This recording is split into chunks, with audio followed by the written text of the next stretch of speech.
compañero de Pablo, consignó también en un libro lo que había sido predicado por éste. Luego Juan, el discípulo del Señor, el mismo que había descansado sobre su pecho, publicó también el Evangelio mientras residía en Éfeso. O sea, vemos cómo ya aparece ahí.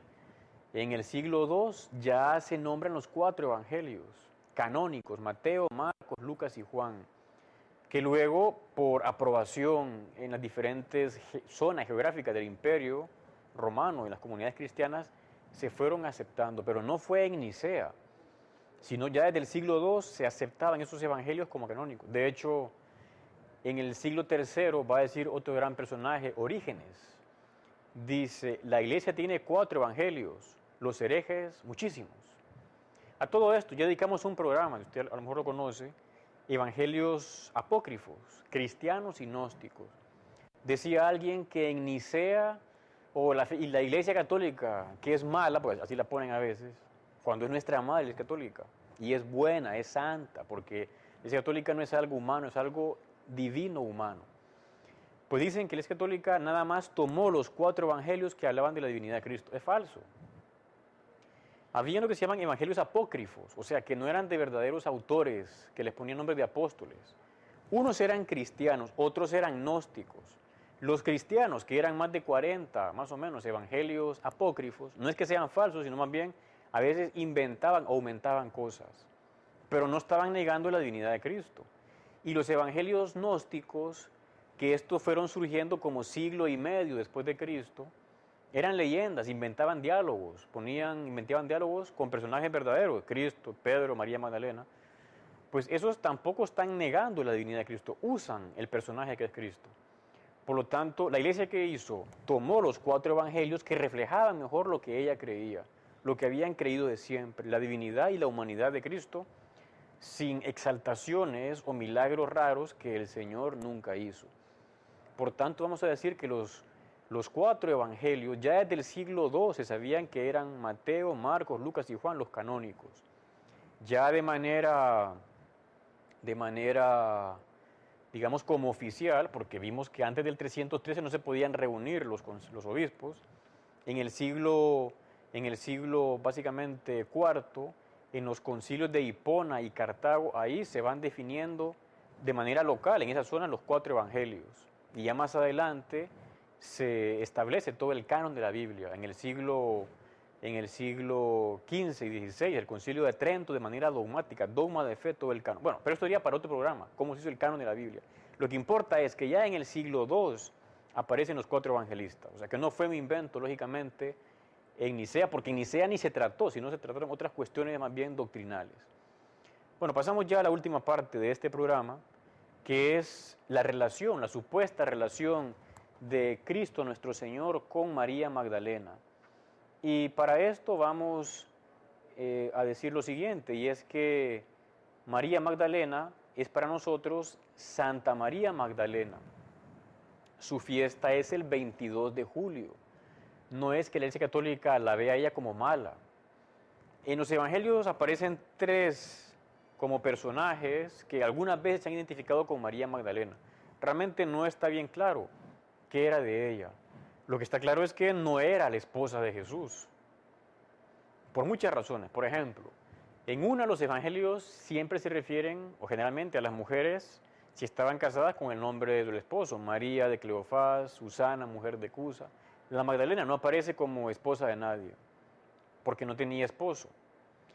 Luego vamos a decir que cuando Cristo nuestro Señor aparece resucitado, la Magdalena o María Magdalena le dice a él rabí, le dice maestro, no le dice esposo o mi amor, porque no estaba casado con ella. Luego también de Cristo aparecen en los evangelios, por ejemplo, sus parientes o referencias: su padre José, su madre María, sus hermanos y hermanas, que sabemos que eran los primos, y así. Pero nunca se dice su esposa. ¿Por qué? Porque no tuvo. Algunos dirán, no, es que Jesús no dice que no tenía porque sí tenía, y se suponía que todos se casaban en aquella época. No, ya algunos en la época de Cristo no se casaban. Por ejemplo, los esenios, que se encontraron sus escritos en Qumran, en Israel resulta que ellos pues vivían célibes, no se casaban para dedicarse a la contemplación. Y más bien Cristo nuestro Señor, Él va a imponer, o más que imponer, a inaugurar esa costumbre de no casarse para entregarse por el reino de los cielos. Cuando Él está hablando de los eunucos, pero en un lenguaje más espiritual, digamos, aquellos que deciden no casarse y dice el Señor por el reino de los cielos. Pues resulta que en esa novela antes referida dice que está documentado que Jesús se casó con María Magdalena. Y dice que hay innumerables testimonios. Es falso. Solo hay 2 o 3 escritos gnósticos. El de Tomás, el de Felipe y otro llamado de María, supuestamente Magdalena, pero que son leyendas, como siglo y medio, 2 siglos después de la vida de Cristo. Ahí en ninguno dice que era esposa, dice que era compañera. Pero, como estamos diciendo, son leyendas, diálogos que se inventan los gnósticos, que no eran cristianos, por supuesto, y que no son fuentes fiables, o sea, no son testimonios dignos de ser tomados en cuenta para hablar de ese supuesto matrimonio. Y podemos como concluir que no hay ninguna base histórica para hablar de ese matrimonio de Cristo con María Magdalena, lo cual es absurdo y falso. Pero antes de llegar a esto, quería que nos hiciéramos como unas preguntas y consideremos qué tan posible es que María Magdalena estuviera casada con el Señor. O sea, ya vimos que no hay prueba histórica, no hay base para decirlo, eso es una invención, una ficción, pero razonemos qué tanto pudo estar María Magdalena casada con Cristo. Y hagámonos las siguientes preguntas, cada uno. Preguntémonos, ¿pudo Jesús, que es Dios, casarse con la Magdalena? ¿Usted qué piensa? No me responda. ¿Pudo Jesús, que es Dios, casarse con la Magdalena? ¿Sintió Jesús atracción, diríamos, física, carnal, por María Magdalena o por alguna otra mujer? Una tercera pregunta.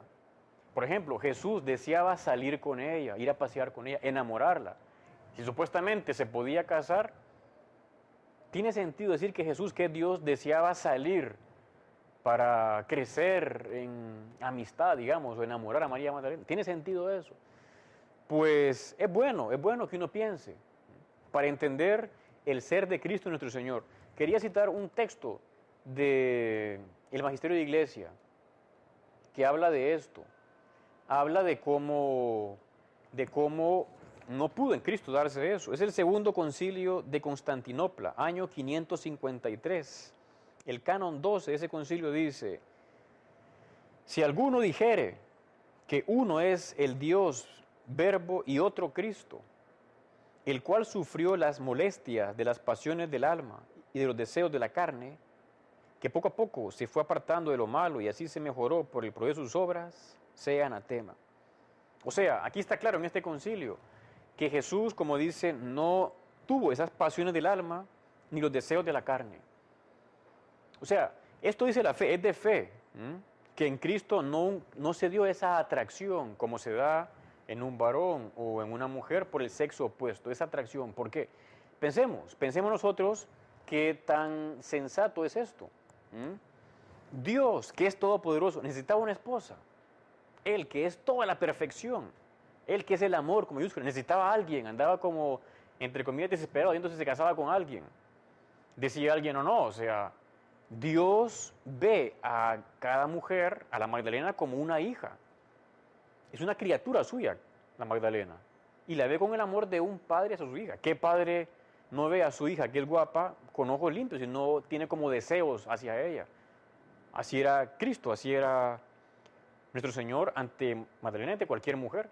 Luego el Señor no se entregó solo a una mujer, sino a todas las mujeres y a todos los hombres. Por eso uno puede enamorarse de Jesucristo. Y por eso puede un sacerdote o también mujeres religiosas o en la vida en medio del mundo entregarse a Cristo, porque Él ha dejado ese corazón para todos, no solo era para una mujer.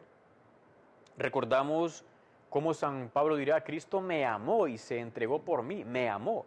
Esa conciencia de que Cristo es para todos. Y usted que me escucha también tiene esa posibilidad de amar, enamorarse de Cristo, porque Él es el Dios encarnado que nos busca a todos nosotros. Y finalmente, veamos otra